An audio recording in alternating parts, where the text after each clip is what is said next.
अब आते हैं हम लैंग्वेजेस की तरफ, लॉजिकल के। अब हम लॉजिकल कंपोनेंट पे जाते हैं। लॉजिकल में हमारे पास डेटाबेस लैंग्वेजेस होती हैं। डेटाबेस लैंग्वेजेस जो हम यूज़ करते हैं उसका नाम है एसक्यूएल, स्ट्रक्चर्ड क्यूरी लैंग्वेज। उसकी हम 3 फिर सब टाइप बनाते हैं। पहली टाइप कहलाती है DDL. First one is called data definition language, DDL. DDL is a sub language of SQL. It's a specification of defining the database. Schema बनाने के लिए जो हमें कमांड्स चाहिए होती हैं वो कौन सी होती हैं? DDL। मिसाल मुझे टेबल बनाना है तो मैं कहूँगा क्रिएट टेबल और फिर टेबल का नाम दूंगा। ये देखें क्या है, ये क्रिएट टेबल और दैन टेबल का नाम। तो ये कौन सी कमांड है? It's a DDL। Create word जो है वो पहले पार्स होगा और टेबल वर्ड पार्स होगा और फिर ये लॉजिकली चेक होगा कि क्रिएट के बाद टेबल है तो क्या बनाना है? टेबल बनाना है। क्रिएट के बाद कॉलम है तो कॉलम बनाना है। जी हाँ, क्रेड आ जाएंगे। क्रेड तो उसमें ही आ जाएंगे ना आपके सारे एसक्यूएल के CRUD operation. Create, read, update and delete. बता दो क्रेड, बच्चे कंफ्यूज हो जाएंगे। क्रेड ऑपरेशन क्या कहलाते हैं? Create, read, update and delete. Clear हो गया? Okay. DDL compiler generate a set of tables templates stored in the data dictionary। ये मैंने लिखा ना create word. Create word define है कि क्रिएट का मतलब क्या है, कहाँ पे डिफाइन क्या है? डेटा डिक्शनरी में। टेबल, तो टेबल का एक स्कीमा स्ट्रक्चर है वो देनी पड़ेगी। वो क्या है? Parenthesis start, attribute name, attribute type, attribute name, attribute type. If attribute name is char then you have to specify the size. If attribute name is varchar you have to specify the size. If attribute name is numeric then you have to specify the what? Numbers, width and precision. Number कितने आ सकते हैं? 8 in display में, और उसके बाद dot के बाद कितने आएंगे? 2। तो you have to specify. So this is defined in data dictionary. Float को रिप्रेजेंट। चार और वारचार में, गुड क्वेश्चन अदील,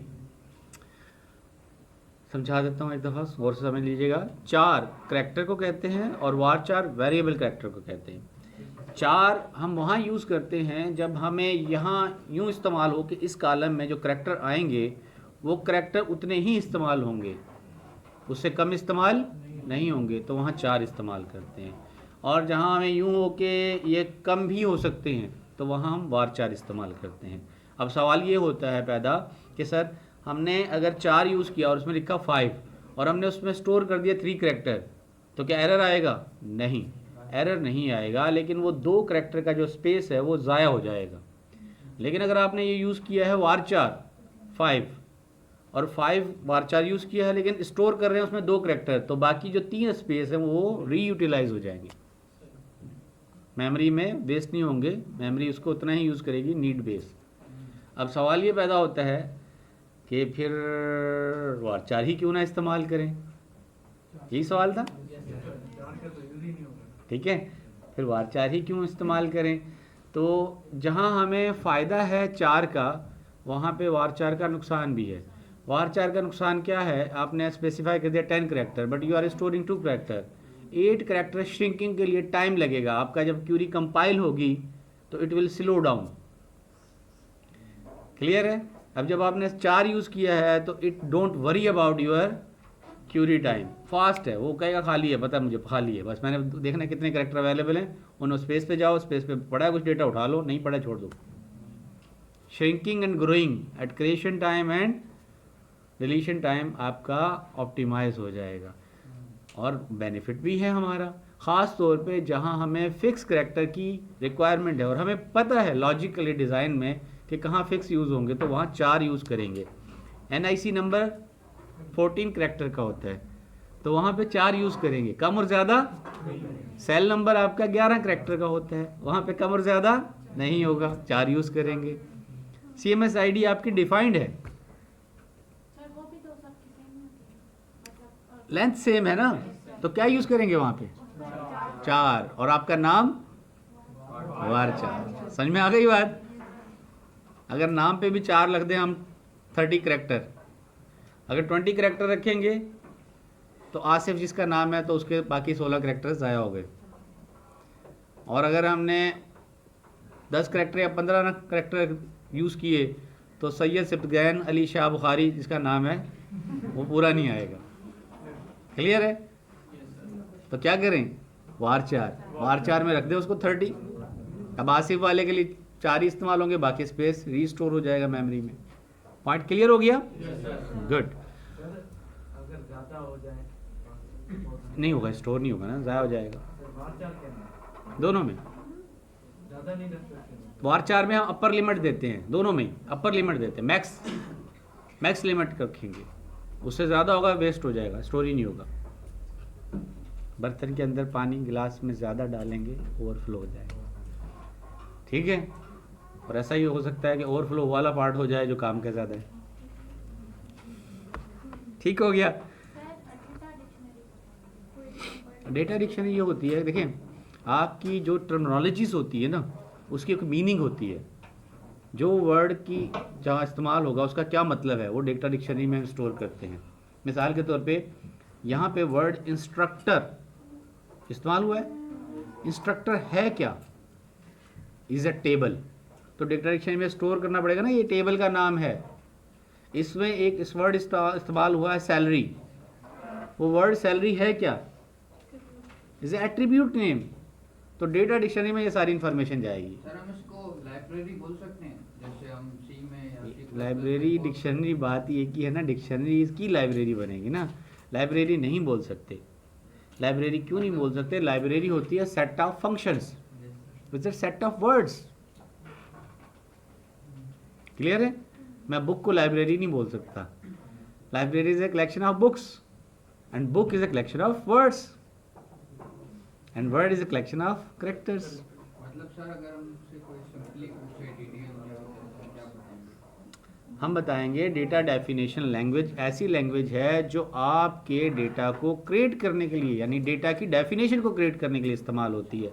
डेटा की डेफिनेशन क्या है? टेबल के अंदर स्टोर क्या होगा, उनके एट्रीब्यूट के नाम क्या होंगे, उसकी डेटा टाइप्स क्या होंगी, ये सारे डिफाइन करने के लिए हमें डीडीएल चाहिए।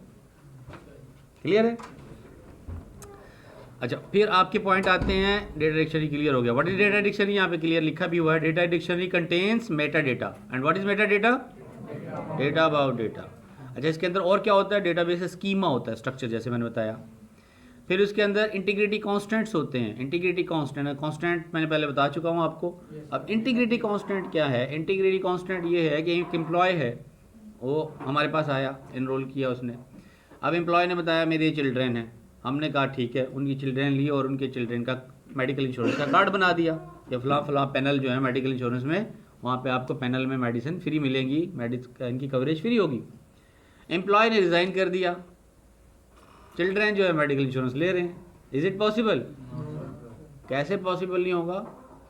पॉसिबल हो जाएगा अगर हम उसके अंदर इंटीग्रिटी नहीं बनाएंगे। इंटीग्रिटी क्या है कि हमें रूल बनाने पड़ेंगे कि when employee dropped delete the dependent automatically delete, या when employee resign dependent disabled from medical insurance. So that's called integrity constraints. बात समझ में आ गई? आपका एक कोर्स है, क्लास डेटाबेस कोर्स, टीचर छोड़ गया तो क्या कोर्स चलेगा? टीचर ही नहीं है तो कोर्स कैसे चलेगा? तो when teacher left the course will should be dropped. चलें इसको छोड़े कोर्स को, तो चले आप कहते हैं कोर्स नहीं ड्रॉप कर रहे, दूसरे टीचर को दे देते हैं। कोर्स है जिसमें नंबर ऑफ स्टूडेंट जो रजिस्टर है वो सारी छोड़ देते हैं। अब कोर्स किसको पढ़ाएगा? टीचर तो है अवेलेबल, क्या कोर्स चलेगा? सो इंटीग्रिटी कांस्टेंट इस तरह की चीज़ें हैं। Course can not be offered if number of student is less than 10। Integrity rule IBM ने बना दिया है कि 10 से नीचे क्लास नहीं चलेगी। ठीक है, कोर्स ऑफर ही नहीं होगा। ऑफरिंग लिस्ट के अंदर कोर्स निकल जाएं वो जिनके अंदर नंबर ऑफ रजिस्टर क्या है स्टूडेंट लेस देन 10 है। सो ये इंटीग्रिटी कांस्टेंट्स हैं। फिर दूसरे इंटीग्रिटी कांस्टेंट में हम कहेंगे कि देखिए जैसे मैंने बताया कि होगा क्या, एम्प्लॉय की आईडी जाएगी किसमें? डिपेंडेंट के अंदर। डिपेंडेंट कौन था? उसके बच्चे। जब एम्प्लॉय की आईडी खत्म हो गई तो डिपेंडेंट किस में है? वो आईडी पे डिपेंडेंट थे ना, तो आईडी ऑटोमेटिकली डिसेबल हो गई तो ऑटोमेटिकली वो डिलीट हो जाने चाहिए। तो प्राइमरी की और फॉरेन की का कंसेप्ट आएगा यहाँ पे। Employ ID is primary key in the employee table, but employee ID is foreign key in the dependent table. Clear? और ensure that once one deleted, other is which is depending on that should be automatically deleted। Connection he cut हो जाएगा। Clear है? Yes, sir। इस तरह से मैंने कोई order किया शॉपिंग स्टोर के ऊपर, ऑर्डर आईडी जनरेट हो गई। ऑर्डर के अंदर फिर क्या शिपिंग आईडी जनरेट हो गई कि ये प्रोडक्ट भेजनी है। शिपिंग कॉर्पोरेशन मतलब टीसीएस वगैरह को आईडी चली गई कि ये प्रोडक्ट भेजनी है। मैंने ऑर्डर कैंसिल कर दिया, अब शिपिंग आईडी रहेगी। शिपिंग आईडी किस पे डिपेंड करती है? ऑर्डर आईडी पे। तो ऑर्डर ही कैंसिल तो शिपिंग भी cancel. That's integrity constant. Clear? मतलब सर हम इसे रूल्स कह सकते हैं। Integrity constant is restriction bar that restrict you to do some action. When you are doing some action, you have to specify something. Clear? Okay. और क्या करता है DDL? DDL बताता है authorization. Who can access what? ठीक है? Authorization. किसको क्या राइट्स हैं? मेरे पास क्या राइट्स हैं? मैं CMS में अटेंडेंस लगा सकता हूँ। क्या मैं किसी स्टूडेंट को डिलीट कर सकता हूँ CMS से? क्या मैं किसी स्टूडेंट को ऐड कर सकता हूँ? मेरे पास ये राइट्स नहीं है, लेकिन कोई और बंदा है उसके पास ये राइट्स होंगे। अब्दुल्ला के पास राइट्स हैं, है ना? कोर्स ऐड करवाना उससे जाके ऐड करवाते हैं ना आप, तो राइट्स डिस्ट्रीब्यूट किए हुए हैं। मेरा उससे कंसर्न नहीं है, this is not my job, तो मेरे पास वो राइट्स भी नहीं है। उसकी जॉब है, उसके पास वो राइट्स हैं। Clear? So this is also define in DDL। DDL में एक रोल बनाएंगे और रोल के बाद उसको असाइन करेंगे कि ये रोल इसके पास है और इसको ये टास्क करने की इजाज़त है। और वो स्टोर कहाँ होगा? डेटा डिक्शनरी में। वो रोल भी स्टोर होगा डेटा डिक्शनरी में।